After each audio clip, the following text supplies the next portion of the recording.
ఇప్పుడిప్పుడు అని ఎదురు చూస్తున్న తెలంగాణ కేబినెట్ విస్తరణ పూర్తయింది. రాజ్భవన్లో నూతన మంత్రులుగా గడ్డం వివేక్, అడ్లూరి లక్ష్మణ్ కుమార్, వాకిటి శ్రీహరి ప్రమాణ స్వీకారం చేశారు. గవర్నర్ జిష్ణుదేవ్ వర్మ వారితో ప్రమాణం చేయించారు. ఈ కార్యక్రమంలో సీఎం రేవంత్ రెడ్డి, పలువురు మంత్రులు పాల్గొన్నారు. అదేవిధంగా డిప్యూటీ స్పీకర్గా రామచంద్ర నాయక్ను ఎంపిక చేశారు.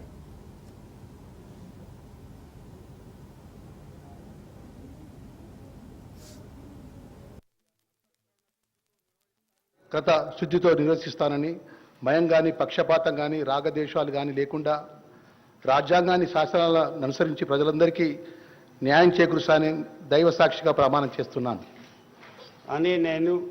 నేను అడ్డూరి లక్ష్మణ్ కుమార్ అనే నేను తెలంగాణ రాష్ట్ర మంత్రిగా నా పరిశీలనకు వచ్చినా లేదా నాకు తెలియవచ్చినా ఏ విషయాన్ని మల్లికార్జున ఖర్గే గారి ఆశీర్వాదంతో, రాహుల్ గాంధీ గారి సూచన మేరకు, తెలంగాణ ఇచ్చిన తల్లి సోనియా గాంధీ గారి కోరిక మేరకు, కేసీ వేణుగోపాల్ గారి ఆలోచన విధానాన్ని, మన ప్రియతమ ముఖ్యమంత్రి రేవంత్ రెడ్డి గారి సూచనల మేరకు, మొత్తం మంత్రి మండలి సూచనల మేరకు ఈ రోజు రాహుల్ గాంధీ గారు ఒక మాట, దేశాన్ని కుదిపించే మాట, ఈ దేశంలో ఇంకా పార్లమెంట్ గాని అసెంబ్లీ గాని కడప ముట్టని, కడప తాకని, కడప తొక్కని వెనుకబడ్డ జాతులు ఎన్నో ఉన్నాయి కాబట్టే జనగణన కులగణన జరగాల.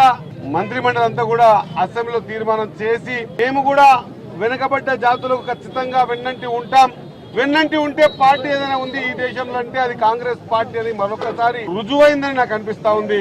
మారుమూల కాన్స్టిట్యున్సీ మక్తల్ నియోజకవర్గం చిన్న స్థాయికి నుంచి సర్పంచ్ స్థాయికి నుంచి ఈ స్థాయికి పార్టీనే నమ్ముకొని పార్టీకే కట్టుబడి ఉండి 30 సంవత్సరాల సేవ చేసేటటువంటి ప్రతి కాంగ్రెస్ పార్టీ కార్యకర్త ఈ రోజు ఆలోచన చేయాలి. కాంగ్రెస్ పార్టీని నమ్ముకుంటే ఈ విధంగా ఈ స్థానంలో నిలబెట్టగలదు అనేటువంటి పరిస్థితి కనిపించా ఉంది. కాబట్టి ఖచ్చితంగా అధిష్టానం నా మీద పెట్టినటువంటి ఈ బాధ్యతను పూర్తి స్థాయిలో మనసా వాచా కర్మేణ నిర్వహిస్తానని, వెనుకబడ్డ జాతుల గొంత అవకాశం దొరికింది. ఖచ్చితంగా ఈ అవకాశాన్ని సద్వినియోగపరుచుకుని రాబోయే రోజుల్లో తెలంగాణ రాష్ట్రాన్ని లేదా మక్తల్ నియోజకవర్గంకు సంబంధించినటువంటి అన్ని వెనుకబడ్డ జాతుల గురించి, తెలంగాణ రాష్ట్రం గురించి నాకు ఏ బాధ్యత అప్పచెప్పితే ఆ బాధ్యత పరిపూర్ణంగా నిర్వహిస్తానని నా తరఫున, మా కుటుంబ సభ్యుల తరఫున, నా నియోజకవర్గ కాంగ్రెస్ పార్టీ కార్యకర్తల తరఫున మనస్ఫూర్తిగా ధన్యవాదాలు.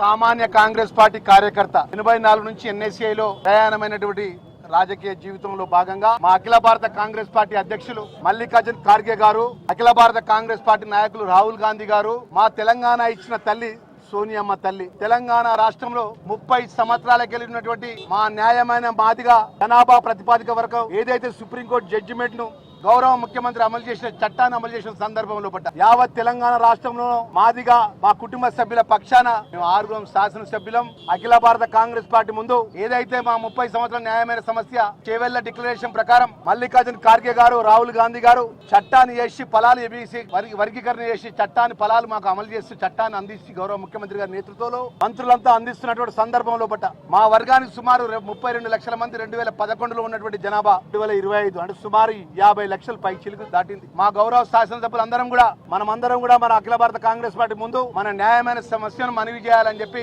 మొదలు గౌరవ ముఖ్యమంత్రి వర్యులు, పిసిసి అధ్యక్షులు, మా ఇన్ఛార్జ్ మేడం నటరాజన్ మేడం గారికి మా న్యాయమైన సమస్య వారు ముందు పెట్టినాం. మా 6గురిలో ఎవరికి శాసనసభ్యుడు రాష్ట్ర మంత్రివర్గంలో మంత్రిగా ఇస్తున్నా మాకు అభ్యంతరం లేదు. మా 6గురం సమానంగా సమన్యాయం కోసం రాహుల్ జీ ఏదైతే మాట్లాడతారో, ఎంతైతే జనాభా ఉంటుందో, ఎంతైతే ఆ జనాభా ప్రకారం హక్కు ఉంటుందో ఆ హక్కును అమలు చేసే విధంగా మాకు అమలు చేయాలని కోరినాం. చేసి ఒక సామాజిక వర్గం నుంచి కష్టపడి వచ్చినట్టు కార్యకర్త నుంచి స్థాయికి వచ్చిన వాడిగా మీ సహకారం కూడా మా అందరికి ఉండాలని చెప్పి సవినయంగా చేతులు జోడించి నేను మనవి చేసుకుంటూ నేను సెలవు తీసుకుంటున్నా.